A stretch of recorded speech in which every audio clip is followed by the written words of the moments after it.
Hello students, welcome back. जैसा कि हम पिछली वीडियो में अमीन्स की केमिकल रिएक्शंस कर रहे थे, इस वीडियो में हम अमीन्स की केमिकल रिएक्शंस को ही फर्दर डिस्कस करेंगे।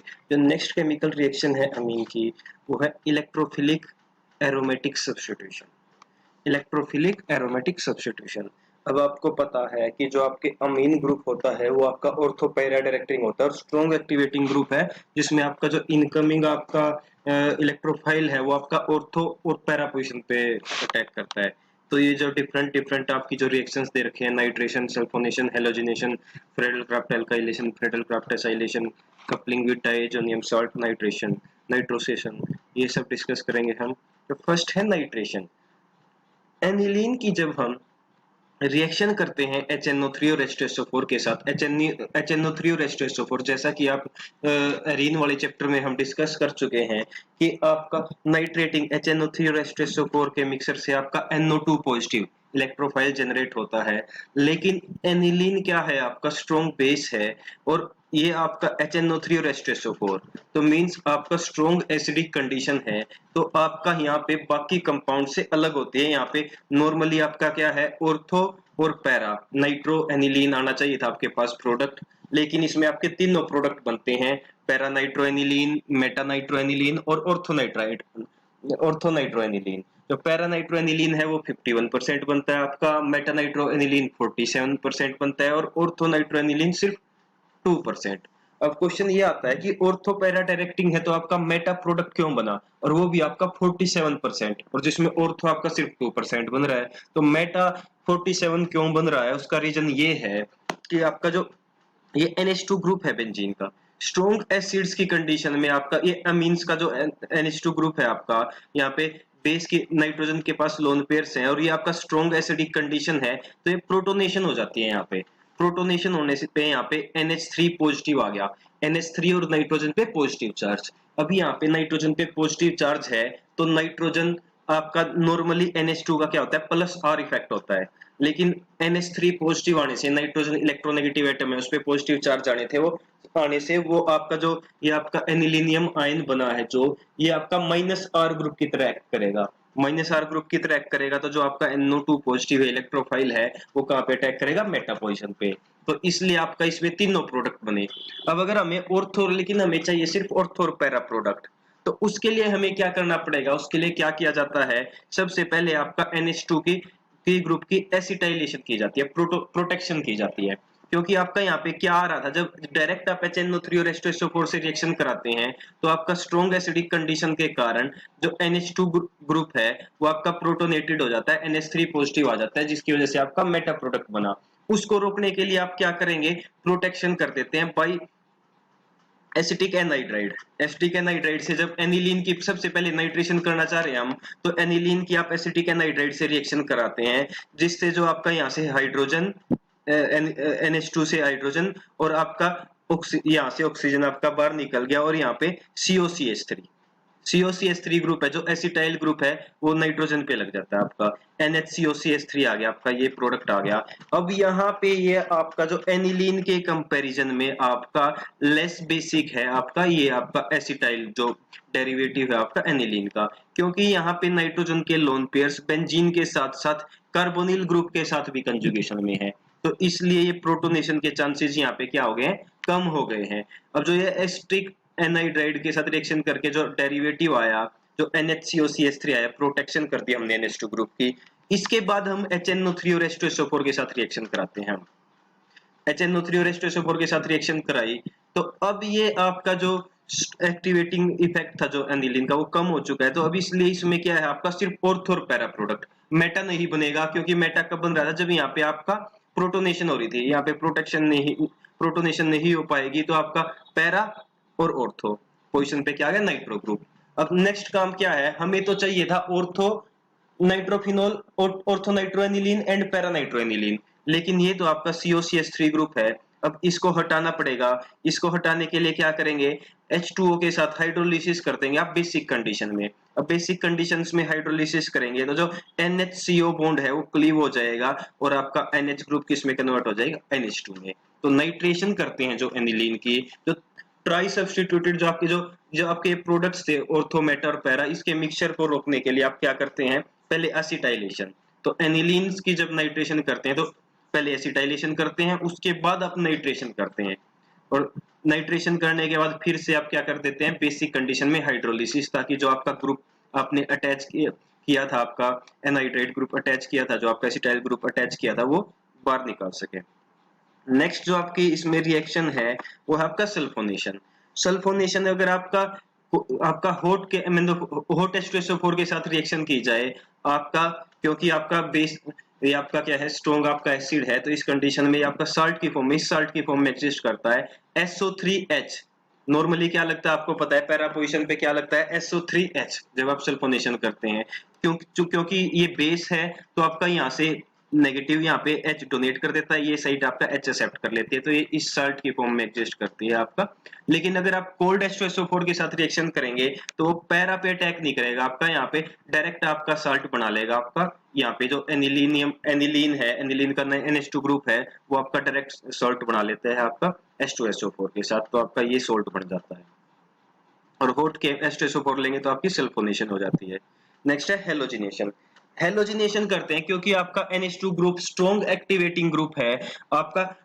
हेलोजिनेशन करते हैं, सपोज ब्रोमीन के साथ हेलोजिनेशन करते हैं एक्वस सॉल्यूशन में, ब्रोमीन का एक्वस सॉल्यूशन लेते हैं तो आपके पास ट्राई ब्रोमो प्रोडक्ट बनता है। पॉली हेलोजिनेशन होती है हमेशा, क्योंकि NH2 group strong activating group है। एक्वस में लेंगे आप ब्रोमीन तो आपका 2,4,6 ट्राई नाइट्रो, तो 2,4,6 try bromo aniline means poly halogenation.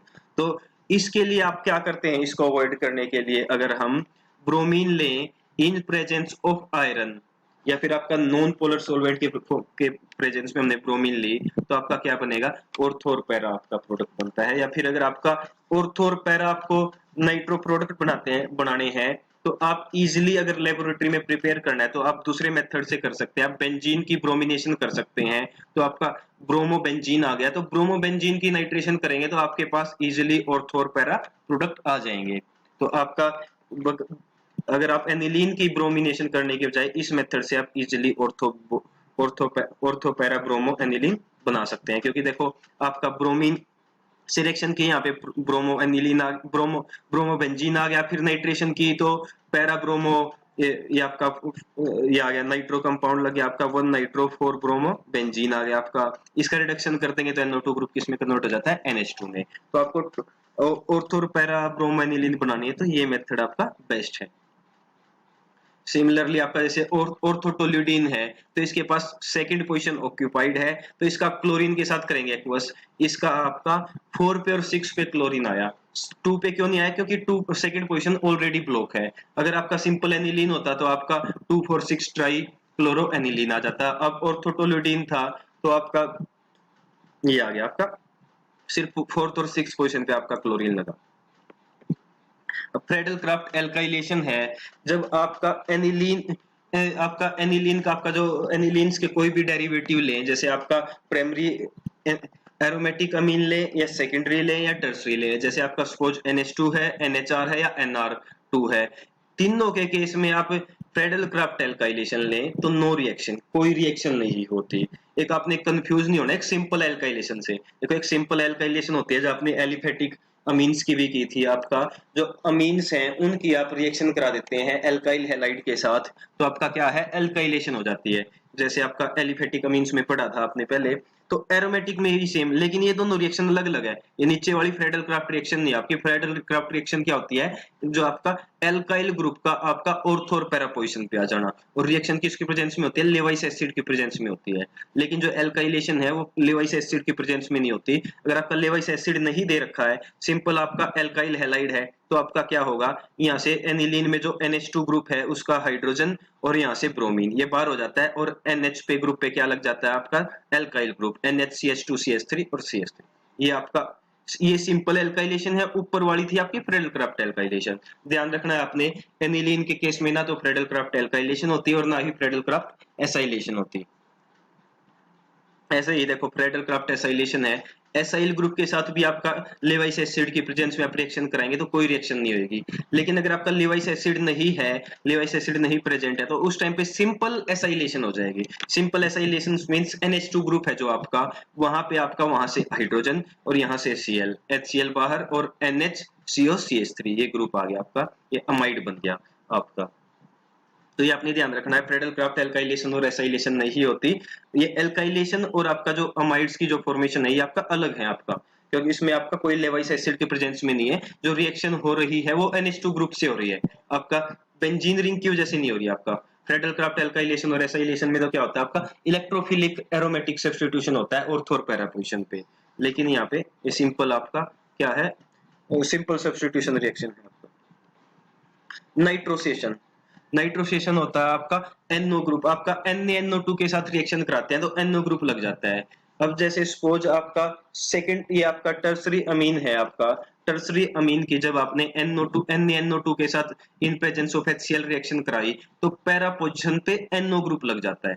सिर्फ ये रिएक्शन आपका टर्सरी अमीन्स के केस में हो रही है। आपका टर्सरी अमीन्स में क्या होता है, NaNO2 HCl के साथ रिएक्शन कराते हैं तो NO ग्रुप फोर्थ पोजीशन पे लग जाता है आपका, पैरा पोजीशन पे। अब डाइएजोनियम साल्ट्स के साथ कपलिंग, ये भी इंपॉर्टेंट रिएक्शन है आपका। डाइजोनियम साल्ट्स के साथ कपलिंग करके अमीन्स हैं जो एजोडाई बना लेते हैं। जैसे ये एक आपका कोई अमीन एनिलीन का डेरिवेटिव है, ऑर्थोटोल्यूटीन है ये आपका।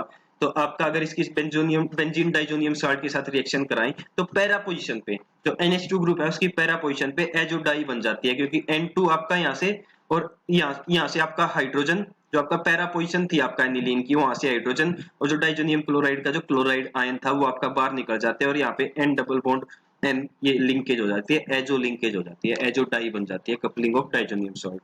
ठीक है। अब होफमैन एलिमिनेशन रिएक्शन है, इसकी एक और इंपॉर्टेंट रिएक्शन है अमीन्स की, टू फ्रॉम क्वाटरनरी हाइड्रोक्साइड। इसमें क्या होता है, सबसे पहला स्टेप होता है एग्जॉस्टिव मिथाइलेशन। आपको पता है अमीन्स की आप मिथाइल एल्काइलेशन करते रहते हैं वो तब तक चलती रहेगी जब तक आपका क्या है क्वाटरनरी अमोनियम साल्ट नहीं बन गया। तो इसमें भी क्या किया, जैसे आपका ये आपका सपोज कोई अमीन है, इसकी आपने मिथाइलेशन किया, आपका CH3I के साथ रिएक्शन कर रहे हैं, जब तक आपका क्या है क्वाटरनरी अमोनियम साल्ट नहीं बन जाता। क्वाटरनरी अमोनियम साल्ट बन गया है आपका, आपके एक दो तीन आपके पहले एक मिथाइल ग्रुप अटैक करेगा, एक हाइड्रोजन बार हो जाएगा और मिथाइल लग जाएगा, फिर मिथाइल ग्रुप अटैक करेगा, एक हाइड्रोजन बार हो जाएगा, मिथाइल ग्रुप लग जाएगा, तीसरी बार मिथाइल ग्रुप अटैक करेगा, फिर मिथाइल ग्रुप लग जाएगा और I नेगेटिव, ये साल्ट बन गया। इस साल्ट की जब सिल्वर ऑक्साइड के साथ रिएक्शन कराते हैं, Ag2O के साथ रिएक्शन कराते हैं तो I नेगेटिव की जगह यहाँ पे क्या आ जाता है, OH नेगेटिव आयन आ जाता है। I नेगेटिव की जगह यहाँ पे आ जाता है OH नेगेटिव आयन। और इस आपका जो ये आपका हाइड्रोक्साइड आपका साल्ट बना है, जो इसको जब आप हीट करते हैं तो आपका एक कार्बन से आपका, तो ये जो फंक्शनल ग्रुप था आपका जो CH2, ये आपका नाइट्रोजन ट्राइमिथाइल नाइट्रोजन है, जो एक तो ये बार हो जाएगा और इससे नेक्स्ट वाले कार्बन से हाइड्रोजन बार हो जाएगा, तो आपके पास एल्कीन बन जाती है, एल्कीन। इस रिएक्शन को बोलते हैं Hofmann elimination from quaternary hydroxide. ये होफमैन एलिमिनेशन रिएक्शन भी बोलते हैं। इसमें होफमैन प्रोडक्ट बनता है आपका, जो लेस सब्स्टिट्यूटेड एल्कीन है वो बनती है। ज्यादा डिटेल में देखने के लिए इस आपका रिएक्शन को अगर ज्यादा डिटेल में स्टडी करना है तो हमारा जो एल्कीन चैप्टर है, एल्कीन्स की हमारा जो प्रिपरेशंस है उसमें भी हमने डिटेल में इस रिएक्शन को विद मैकेनिज्म डिस्कस कर रखा है। आप वहां से इसका रेफरेंस ले सकते हैं हमारी एल्कीन चैप्टर की वीडियो से। अब ये सेम इसमें जैसे इस टाइप का ये आपका रिएक्शन है, एग्जांपल दे रखा है, जैसे आपका अनसब्स्टिट्यूटेड, जैसे आपका इस टाइप का अगर रिएक्शन है तो इसमें आपका ये करा दिया आपने, जो ये बन गया आपका हाइड्रोक्सी साल्ट बन गया। अब इसमें देखो मैंने बताया था, देखो एक तो ये आपका ट्राइमिथाइल नाइट्रोजन वाला ये आपका ग्रुप बार जाता है और एक नेक्स्ट कार्बन से जाता है हाइड्रोजन बार। अब ये वाला भी नेक्स्ट कार्बन है CH2 वाला और ये CH3 वाला भी नेक्स्ट कार्बन है, तो हाइड्रोजन यहाँ से भी बाहर जा सकता है, हाइड्रोजन यहाँ से भी बाहर जा सकता है। अगर हाइड्रोजन यहाँ से बाहर जाएगा CH2 वाले से तो आपका बनेगा ये वाला प्रोडक्ट 2 ब्यूटीन, और अगर हाइड्रोजन आपका CH3 वाले कार्बन से बाहर जाएगा तो आपका बनेगा 1 ब्यूटीन। जो होफमैन एलिमिनेशन रिएक्शन है इसमें आपका जो लेस सब्स्टिट्यूटेड एल्कीन है वो बनती है। लेस सब्स्टिट्यूटेड एल्कीन मींस जिसपे ज्यादा नंबर ऑफ हाइड्रोजन है, जैसे इस कार्बन डबल बॉन्ड कार्बन है, इस साइड एक हाइड्रोजन, इस साइड 2 हाइड्रोजन, टोटल 3 हाइड्रोजन। इस कार्बन पे इस साइड एक हाइड्रोजन, इस साइड एक हाइड्रोजन, 2 हाइड्रोजन। तो ये आपकी लेस सब्स्टिट्यूटेड है, तो ये आपका क्या होता है, मेजर प्रोडक्ट होता है होफमैन एलिमिनेशन। डिटेल में मैंने बताया, आप सॉल्यूशन जो आपका एल्कीन वाला चैप्टर है उसकी आप मेथड ऑफ प्रिपरेशन में देख सकते हैं होफमैन एलिमिनेशन रिएक्शन डिटेल में। ये रिएक्शन कर दिखा रखे है नाइट्रोसो एसिड्स के साथ। प्राइमरी अमीन के साथ डाइजोनियम साल्ट बनाता है HNO2 के साथ। सेकेंडरी अमीन आपका एन नाइट्रोसो अमीन बनाता है और टर्सरी अमीन पे पैरा नाइट्रोसो कंपाउंड बनाता है। ये इंपॉर्टेंट है आपका। डिफरेंस भी है आपका एनिलीन्स में, आपका एरोमेटिक एनिलीन्स में आप डिफरेंशिएट कर सकते हैं ऐसे।